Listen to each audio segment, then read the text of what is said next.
Sofa model அப்படிங்கிறது வந்து இந்த கவர்மெண்ட் வந்து ஒரு சோஃபா மாடல் அரசு தான் அப்படிங்கிறதுல எந்த மாற்று கருத்தும் இல்லை. தாவேகா வந்து ஒரு சோஃபா மாடல் அரசு தான். நீங்க சொல்ற சோஃபா என்ன? இல்லை, அதான் அவர் வந்து சொல்கிறாரு. அவர் என்ன காரணத்துக்கு சொன்னார் அப்படிங்கிறது எனக்கு தெரியல. ஆனால் நான் சொன்னேன்ல, திராவிட மாடலினுடைய தொடர்ச்சி தான் இந்த அரசு. அப்போ நான் சொல்கிறது சோஃபா அப்படிங்கிறது வந்து S for social justice, O for social ஜஸ்டிஸுக்கான ஆர்கனைஸ்டு.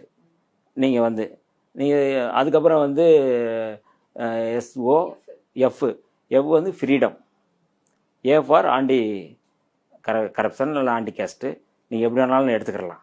அப்போ சோஃபா அப்படிங்கிறது இந்த மரியாதைக்குரிய மாண்புமிகு முதல்வர் ஜோசப் விஜய் அவர்களுடைய தலைமையில் ஒரு சோசியல் ஜஸ்டிஸுக்கான ஆர்கனைஸ்டு. அதனால் வந்து மரியாதைக்குரிய எதிர்க்கட்சி தலைவர் உதயநிதி ஸ்டாலின் அவர்கள் அதை சொல்வதை வந்து நாங்கள் ஆமோதிக்கிறோம். இந்த கோட்பாட்டு அடிப்படையில் இந்த அரசு செயல்படுது அப்படிங்கிறத அவர் வந்து பாராட்டுறாரு. அந்த பாராட்டுக்கு நன்றி சொல்கிறோம் நாங்கள்.